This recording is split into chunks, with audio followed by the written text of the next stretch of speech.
Hello students, welcome to my YouTube channel. Myself same है हर्ष सोमपुरा। तो अभी तक हमने कॉस्टिंग के अंदर ओवरहेड स्टार्ट किया था।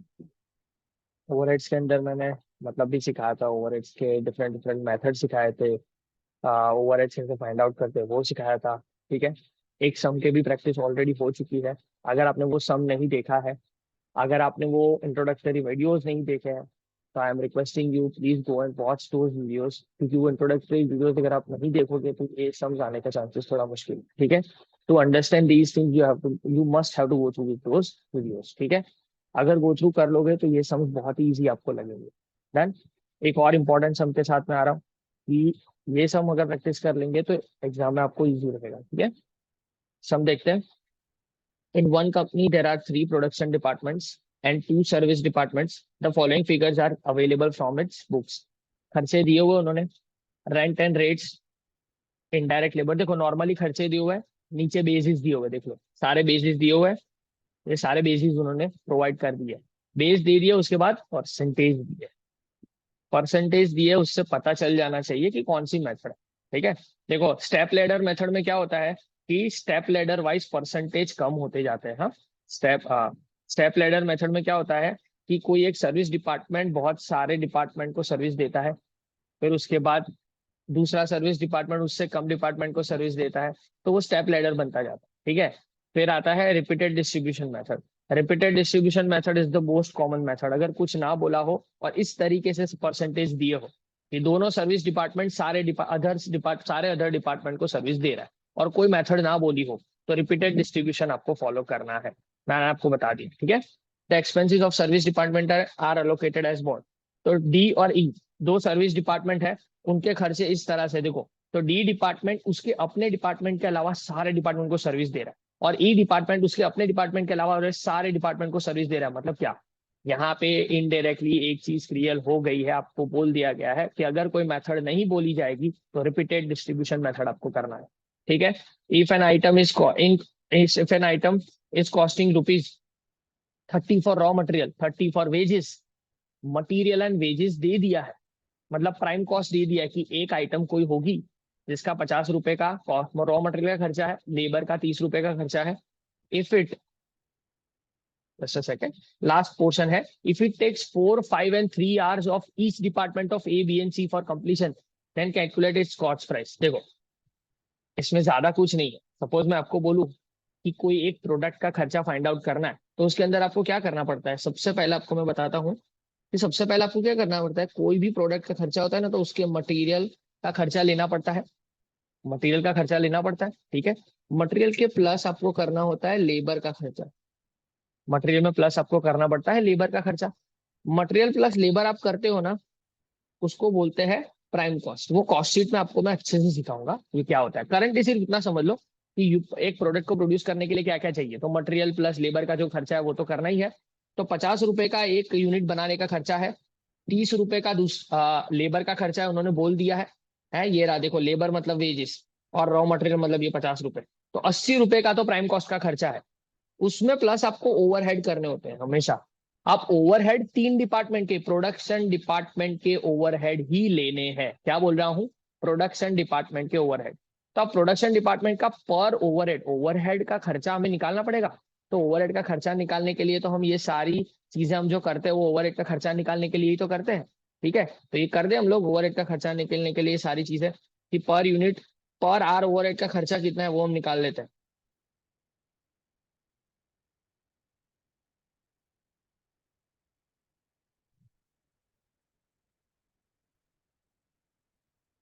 ठीक है। चलो करते हैं। तो सबसे पहले हम खर्चे लिख देते हैं। सबसे पहले हम क्या करते हैं, खर्चे का डिस्ट्रीब्यूशन कर देते हैं। चलो खर्चे का डिस्ट्रीब्यूशन कैसे करेंगे। सबसे पहला खर्चा रेंट एंड टैक्सेस है। तो रेंट एंड टैक्सेस क्या करेंगे, रेंट एंड टैक्सेस के अंदर रेंट एंड टैक्सेस हमारा बेस है। रेंट एंड टैक्सेस के लिए area occupied, it is that simple. Rent and taxes के लिए हम एरिया ऑक्यूपाइड लेंगे। थोड़ा स्मॉल कर रहा हूं मैं, फिर भी दिख ही रहा है, hope so it is visible. ठीक है। तो रेंट एंड टैक्सेस के लिए मैं बेस लिख देता हूँ। रेंट एंड टैक्सेस का खर्चा है, उसके लिए बेस कौन सा होगा, area occupied. Area occupied would be my base. Area occupied के हिसाब से हम कैलसी पे कर लेते हैं। देखो यहाँ पे तो टोटल भी दे दिया 10,000 एरिया ऑक्यूपाइड का। तो 5,000 डिवाइड बाई 10,000 करना है, एक बारी मल्टीप्लाई दबा दो, एक बारी मल्टीप्लाई दबा दो, 2,000 is equal to that would be 1,000, फिर 2,500 is equal to that would be 1,250, फिर 3,000 is equal to that would be 1,500, फिर 2,000 is equal to that would be 1,000, फिर 500 is equal to that would be 250। Done है। ये rent and taxes का खर्चा आ गया। फिर इनडायरेक्ट लेबर पे जाते हैं। इनडायरेक्ट लेबर, ऑलरेडी मैंने बताया था इनडायरेक्ट लेबर हमेशा डायरेक्ट लेबर पे जाता है। डायरेक्ट लेबर, ठीक है, मैंने बताया था इनडायरेक्ट लेबर हमेशा किसके ऊपर जाता है, डायरेक्ट लेबर। डायरेक्ट लेबर उन्होंने दिया है, यस ये रहा, देखो 10,000 है ना। तो इनडायरेक्ट लेबर 1,500 डिवाइड बाई 15, 10,000 करते हैं, एक बारी मल्टीप्लाई दबा दो, 1,500 डिवाइड बाई 15, 10,000 इंटू एक बारी 3,000 इज इक्वल टू 450 यहाँ पे लिख दो, फिर 2,000 इज इक्वल टू 300 रुपये यहाँ पे लिख दो बी में, फिर 3,000 इज इक्वल टू 450 अगेन, फिर 1,500 इज इक्वल टू 225, फिर यहाँ पे 500 is equal to that is 75। ठीक है, ये हो गया इनडायरेक्ट लेबर। फिर आता है depreciation on machine. Depreciation on machine cost of machine के आता है, बहुत ही सिंपल है। तो यहाँ पे लिख देते हैं depreciation on machine, cost of machine. Cost of machine में आएगा, कॉस्ट ऑफ मशीन 2,50,000 आएगा। 10,000 डिवाइड बाई 10,000 डिवाइडेड बाई 2,50,000, एक बारी मल्टीप्लाई दबाना है, ठीक है। 60,000 इज इक्वल टू 2,400, फिर 80,000 इज इक्वल टू 3,200, फिर 1,00,000 इज इक्वल टू 4,000 आएगा, फिर 5,000 इज इक्वल टू 200 रुपये आएगा, and again 5,000 is equal to that would be 200। Done हो गया, डेप्रीशिएशन ऑन मशीन भी हो गया। अब जनरल लाइटिंग का खर्चा आ रहा है। जनरल लाइटिंग मतलब देखो लाइट पॉइंट्स का है, सेकेंड ही बेस दिया है लाइट पॉइंट्स, तो यहाँ पे लिख देता हूँ general lighting. General lighting, light points, light points, ठीक है। General lighting would be light points. तो 600 रुपये का खर्चा है, लाइट पॉइंट्स का टोटल 60 है। 600 डिवाइड बाई 60 कर दो, एक बारी मल्टीप्लाई दबा दो, that would be 10 is equal to 100, फिर 15 इज इक्वल टू 150, फिर 20 इज इक्वल टू 200, फिर 10 is equal to 100, and 5 is equal to 50। Done, light points हो गया। फिर पावर, पावर हमेशा हॉर्स पावर, देखो हॉर्स पावर ऑफ मशीन दिया हुआ है पावर में, तो हॉर्स पावर लिख देता हूँ, हॉर्स पावर, ठीक है। Basis would be horse power. Horse power का खर्चा कितना है, 1,500 रुपये। 1,500 डिवाइड बाय हॉर्स पावर का टोटल है 150 इज इक्वल टू, एक बारी मल्टीप्लाई दबा देते हैं, 60 इज इक्वल टू 600 रुपये यहाँ पे लिखना है, फिर 30 is equal to 300 rupees, 50 is equal to 500 rupees, and 10 is equal to that would be 100 rupees. यहाँ पे डैश, हाँ ई में खर्चा नहीं है पावर का, पावर का ई में खर्चा नहीं है। मिसलेनियस एक्सपेंडिचर, हमेशा miscellaneous expenditure and general expenditure direct labour के ऊपर जाता है, ये याद रखना। तो डायरेक्ट लेबर यहाँ पे लिख देता हूँ, डायरेक्ट लेबर, ठीक है, डायरेक्ट लेबर के ऊपर जाएगा। तो डायरेक्ट लेबर 10,000 है, तो 10,000 डायरेक्टली दिया हुआ ही है, तो 10,000 का ही बेस है, देख लेना। हाँ, 10,000 का बेस है, तो सीधा सीधा लिख देते हैं 3,000, 2,000, 3,000, 1,500 और 500। डन है, ये लिख दिया। चलो मिसलेनियस एक्सपेंडिचर हो गया, सारे एक्सपेंडिचर हो जाए उसके बाद एक चीज याद रखना, डायरेक्ट वेजिस लिखना है। किसका, सारे एक्सपेंडिचर को डिस्ट्रीब्यूट कर दो, उसके बाद एक डायरेक्ट वेजेस लिखना है आपको। किसका लिखना है, हमेशा सर्विस डिपार्टमेंट के डायरेक्ट वेजेस डायरेक्टली लिख दो। तो सर्विस डिपार्टमेंट के डायरेक्ट वेजेस है 500, 1,500 और 500, तो ये रहा 1,500 और 500, दैट इज 2,000 रुपये यहाँ पे लिख, 2,000 रुपये का टोटल खर्चा है, मैंने लिख दिया। डन है, 2,000 रुपये का टोटल खर्चा मैंने लिख दिया। डायरेक्ट वेजेस यहाँ पे लिख देना होता है, डायरेक्ट हमने उठा के लिख दिया है, कोई बेस नहीं लिया है। किसका लिखना है, सिर्फ सर्विस डिपार्टमेंट का ही लिखना है। क्यों, क्योंकि सर्विस डिपार्टमेंट का ही खर्चा हमें लेना है। देखो ये सारे डायरेक्ट वेजेस जो प्रोडक्शन डिपार्टमेंट के जो डायरेक्ट वेजेस है ना, वो हमने मटेरियल वेजेस में कंसिडर कर लिया है डायरेक्ट खर्चा। इसी वजह से डायरेक्ट लेबर नीचे 30 रुपए जो दिया है ना, वो उसी का दिया हुआ है, वो सारा कंसिडर करके दिया हुआ है। ठीक है, तो हमें वापस लिखने की जरूरत नहीं है। ओके, अब क्या करना है आपको, अब टोटल कर देना है खर्चे का। टोटल कर देता है, टोटल एक्सपेंडिचर सबका टोटल कर देते हैं। 1000 plus 450 plus 2400 plus 100 plus 600 plus 3000, that would B 7550। 1250 plus 300 plus 3200 plus 150 plus 300 plus 2000, that would B 7200।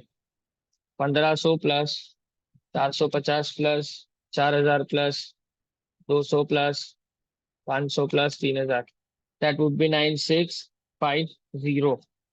1000 plus 225 plus 200 plus 100 plus 100 plus 1500 plus 1500 plus, that would be 4625। 250 plus 75 plus 200 plus 1575। ठीक है,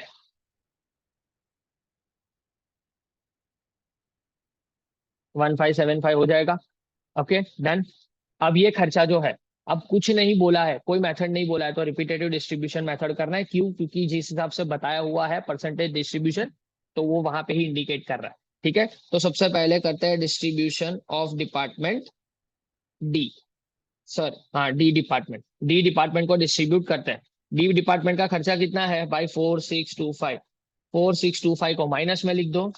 4625 को minus में लिख दो। 4625 multiply दबा दो एक बारी। 20%, दैट वुड बी 925 विथ 30%। 1387.5 है, तो मैं 1388 लिख देता हूँ। ठीक है, 1388। फिर यहाँ पे 40% है, तो 1850 आ जाएगा। और वहां पे अगेन 10% है, तो 462.5 है ना, तो 462 ही लिखना, क्योंकि एक जगह पे हमने 0.5 ज्यादा लिख दिया था, तो यहाँ पे सेट करने के लिए 462 लिख दिया। डन। चलो अब टोटल करते हैं। डी का टोटल नल आ जाएगा। फिर 7550 plus 925 plus 8475, 7200 plus 1388, that would be 8588। 9650 plus 1850, that would be 11500। ठीक है, 1575 plus 462, that would be 2037। ठीक है, डिस्ट्रीब्यूशन ऑफ डिपार्टमेंट ई। ई का डिस्ट्रीब्यूशन करना है, 2037 का खर्चा है। ई का डिस्ट्रीब्यूशन दिया है 40 20 30 10 है, दिया हुआ ये रहा। करते हैं, तो ई का डिपार्टमेंट करते हैं 2037 multiply by 40%, that would B 814.8 आ रहा है। हाँ, तो 815 में लिख रहा हूँ ए में, 815। फिर 20%, दैट वुड बी 407.4 आ रहा है ना, तो 407 लिख देता हूँ। फिर उसके बाद 30%, यहाँ पे 611.1 आ रहा है, तो 611 ही लिख रहा हूँ सिर्फ। 10%, तो यहाँ पे 203.7 आ रहा है। ठीक है, तो 204 लिख देता हूँ। एक बार ही चेक कर लेते हैं, एक बार ही चेक कर लेते हैं कि क्या ये सही है ना। चारों चीज का टोटल 2037 आना चाहिए। कुछ एक दो रुपए ऊपर नीचे होंगे तो हम सेट कर देंगे। हाँ हो गया, डन। अगेन टोटल करते हैं। यहाँ पे 204 आएगा, यहाँ पे नल हो जाएगा। 8475 आ जाएगा प्लस 815, दैट वुड बी 9290। यहाँ पे 8588 प्लस 407, दैट वुड बी 8995।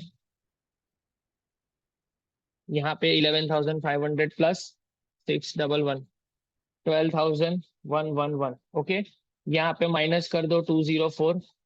ठीक है, 204 को डिस्ट्रीब्यूट करते हैं। 204 मल्टीप्लाई बाय, ये distribution of department E expenditure, sorry D, my mistake. D department को डिस्ट्रीब्यूट कर रहा हूँ अब। तो डी का खर्चा है ये पहला वाला 20 30 40 एंड 10 में जाएगा। 204 मल्टीप्लाई बाई 20% ए में 40.8 है तो 41 लिख रहा हूँ, फिर 30%, 61.2 है तो 61 लिख रहा हूँ, 40% दैट इज 81.6 है तो अगेन मैं 82 लिख देता हूँ, एंड 10% है 20। चेक कर लेते हैं, 41 plus 61 plus 82 plus 20, 204, that's it, हो गया। अब वापस टोटल करते हैं, y का टोटल, ई का टोटल 20 आएगा, ये डैश हो जाएगा, 9290 plus 41, that would B 9331, 9331, 8995 plus 61, that would B 9056, 12111 plus 82, 12193। ठीक है, ये हो गया। अब 20 का जो एक्सपेंडिचर है उसको हम क्या करते हैं, 20 के एक्सपेंडिचर को यहाँ पे डिस्ट्रीब्यूट करते हैं। तो 20 के एक्सपेंडिचर को देखो, अब 15-20 रुपए बचे हैं ना, तो डायरेक्टली आप डिस्ट्रीब्यूट कर दो। ठीक है, अगर एक बारी और लेके जाना है तो कोई इश्यू नहीं है। ठीक है, डिस्ट्रीब्यूशन ऑफ डिपार्टमेंट ई, एक बारी देख लेते हैं कि क्या डिस्ट्रीब्यूशन आ रहा है। 20 मल्टीप्लाई बाय अगर हम करेंगे ई डिपार्टमेंट का, तो 40%, दैट वुड बी 8, यहाँ पे 8 लिख देते हैं। फिर 20%, दैट वुड बी 4, यहाँ पे 4 लिख देता हूँ। 30%, दैट वुड बी 6, और अगर 10% में जाएंगे तो 2 रुपए बचेंगे। 10% में जाएंगे तो 2 रुपए बचेंगे। अब वापस 2 रुपए को बांटने कहाँ पे जाएंगे, तो इसी वजह से लास्ट वाले सी में मैं क्या कर रहा हूँ, 2 रुपए एक्स्ट्रा लिख देता हूँ। लास्ट वाले सी में मैं 2 रुपए एक्स्ट्रा लिख देता हूँ, तो क्या लिख देंगे वहां पे, 8 4 12, और यहाँ पे भी 8 रुपए लिख देते हैं। ठीक है, फेयर इनफ, 1-2 रुपए अगर ऊपर नीचे होगा तो कोई टेंशन नहीं है। ठीक है, तो 9331 plus 8 rupees, that would B 9339। फिर 9056 plus 4 rupees, that would B 9060, और यहाँ पे 12193 plus 8 rupees, that would B 12201। हो गया ये, डन। जैसे ही आपका प्रोडक्शन डिपार्टमेंट का खर्चा आया ना, आपको क्या करना है, पर आवर खर्चा निकालना है। ये वर्किंग आवर्स दिए ना, क्यों ये पर आवर खर्चा निकालने को मैं बोल रहा हूँ, लॉजिकली आपको बताने की कोशिश करूंगा। मैं क्यों निकालने की बात कर रहा हूँ, क्योंकि उन्होंने बोला है कि आप दो, एक यूनिट बनाने के लिए ए डिपार्टमेंट, एक यूनिट बनाने के लिए ए डिपार्टमेंट जो है वो 4 घंटे दे रहा है। तो पर आवर का खर्चा होना चाहिए ना हमारे पास, कि ए डिपार्टमेंट 4 घंटे अगर दे रहा है तो एक 4 घंटे का खर्चा कितना, एक यूनिट बनाने का। ठीक है, तो वो पर आवर का खर्चा हम निकालेंगे, फिर 4 घंटे का जो खर्चा होगा वहां पे ऐड कर देंगे। ठीक है, पर आवर का खर्चा निकालेंगे, 4 घंटे का खर्चा ऐड कर देंगे। ए, फिर बी का भी निकालेंगे, सी का भी निकालेंगे, और तो फिर क्या करेंगे, पहले हम खर्चा निकालते हैं। तो सबसे पहले हम खर्चा निकालते हैं, तो वर्किंग आवर्स यहाँ पे लिख देता हूँ, वर्किंग आवर्स। वर्किंग आवर्स देखो, 6226 4028, यहाँ पे मैं लिख 6226 4028, एंड यहाँ पे 4066, ये दोनों चीज लिखी हुई है। चलो, तो कॉस्ट पर आवर लिख देते हैं, cost per hour 9339 divided by 6226, that would B 1.5, 1.5 का खर्चा आ रहा है। फिर 9060 divided by 4028, that would B 2.249 है, तो 2.25 ले लेते हैं। ठीक है, 12,201 divided by 4066, that would B 3, exactly 3 आ रहा है। डन है, पर आवर का खर्चा मिल गया। अब क्या करेंगे, ये ऑलरेडी हमने कॉस्ट के लिए ये दो चीज तो ऐड करके रखी है। अब 3 ओवरहेड लेने हैं, ए डिपार्टमेंट का, बी डिपार्टमेंट का और सी डिपार्टमेंट का खर्चा लेना है। क्या करेंगे, ए डिपार्टमेंट का कितने कितने घंटे ए डिपार्टमेंट ले रहा है, ए डिपार्टमेंट 4 घंटे ले रहा है एक यूनिट बनाने के लिए, बी डिपार्टमेंट 5 घंटे और सी डिपार्टमेंट 3 घंटे। तीनों डिपार्टमेंट एक यूनिट बनाने के लिए काम तो कर रहा है ना, तो उन्होंने 4 घंटे, 5 घंटे और 3 घंटे मैंने ले लिए। अब एक एक घंटे का जितना रेट होगा उससे मल्टीप्लाई कर देते हैं। 1.5 का रेट है तो 4 घंटे और 1.5 रुपए का, 1 घंटे का 1.5 रुपए का खर्चा, वो मैंने मल्टीप्लाई कर दिया। फिर बी का 5 घंटे, फिर 2.25 का खर्चा, एंड सी का 3 घंटे, 3 रुपीज का खर्चा। टोटल कर देते हैं, 4 into 1.5, दैट वुड बी 6, यहाँ पे 6, 5 into 2.25, that would B 11.25, and यहाँ पे 9। टोटल कर देते 80 plus 6 plus 11.25 plus 9 rupees, that would B 106.25। ये आपका कॉस्ट पर यूनिट आ गया, एक यूनिट बनाने का खर्चा। सिंपल है, उन्होंने जो जो इन्फॉर्मेशन दी वो हमने कर लिया। This is the most important sum. अगर ये सम अच्छे से देखते जाओगे तो आराम से you will be able to score easy marks. ठीक है, साइमल्टेनियस इक्वेशन मेथड भी बहुत ही इजी है, यही सब में साइमल्टेनियस इक्वेशन भी कर सकते हैं, ऐसा कुछ नहीं है। ठीक है, साइमल्टेनियस इक्वेशन अगर करना हो तो क्या कर सकते हैं, मैंने इजीली आपको बताया हुआ है। क्या करना है हमें, यहाँ पे वर्टिकल चीज जो दी हुई है उसको कंसिडर करना है। अगर इस सम के अंदर में आपको साइमल्टेनियस इक्वेशन का इक्वेशन बना के दूं तो क्या कर सकते हैं हम लोग, इक्वेशन बनाना हो तो क्या करेंगे, साइमल्टेनियस इक्वेशन अगर हो तो दो इक्वेशन बनेगी। डी का खर्चा इज इक्वल टू क्या होगा, डी का खुद का खर्चा कितना आया, डी डी डिपार्टमेंट का पहला, हाँ पहला, तो पहला खर्चा जो हमने टोटल किया था तब आया था खर्चा ये रहा 4625। तो मैं क्या करूंगा, डी का खर्चा भाई 4625 आया है, प्लस यहाँ पे 0.10 ऑफ ई, ऐसा मैंने बताया था। ये आपका फर्स्ट इक्वेशन हो जाएगा। एंड ई का क्या होगा, सबसे पहले हमने टोटल किया था तो ये रहा खर्चा 1575 आया था, तो जो खर्चा टोटल आया वो लिख देना है 1575, प्लस यहाँ पे ये रहा 0.10 है, 0.10, तो 0.10 of D is equal to that would be your first and second point. That is it. ये आपका दो पॉइंट है डी एन ई, तो वो आपको करने की जरूरत है सर। ठीक है, तो ये दो चीज आपने अगर कर दी, दो चीज अगर आपने कर दी, इसके बाद सब्स्टिट्यूट करके सिर्फ अमाउंट ही निकालना है, फिर जो अमाउंट आता है वो डायरेक्टली परसेंटेज में मल्टीप्लाई कर देना होता है। वो मैंने ऑलरेडी आपको वीडियो में सिखाया हुआ, अगर आपने वो वीडियोस नहीं देखा है तो you are losing your concept. ठीक है, अगर वो चीज देख लो आराम से आपको हेल्प रहेगी एग्जामिनेशन में। ठीक है, सो ये सम हो गया हमारा डन। तो इसी के साथ ये वीडियो का एंड करते हैं हम। और अगेन अ रिक्वेस्ट, अगर आपको मेरे वीडियोस हेल्पफुल लग रहा है एंड इफ यू वांट वो मोर वीडियोस और आपको ज्यादा हेल्प की जरूरत है तो मैं ज्यादा हेल्प करने के लिए तैयार हूँ। पर उसके लिए please do like share and subscribe my video as much as possible, so that मुझे भी मोटिवेशन मिले और आपको भी मोटिवेशन मिले अच्छे से अच्छा पढ़ने का। ठीक है, जितनी अच्छी पढ़ाई करोगे, जितना अच्छा इंटेंट रखोगे, उतने आगे बढ़ोगे। ठीक है, हाँ, thank you so much and keep supporting.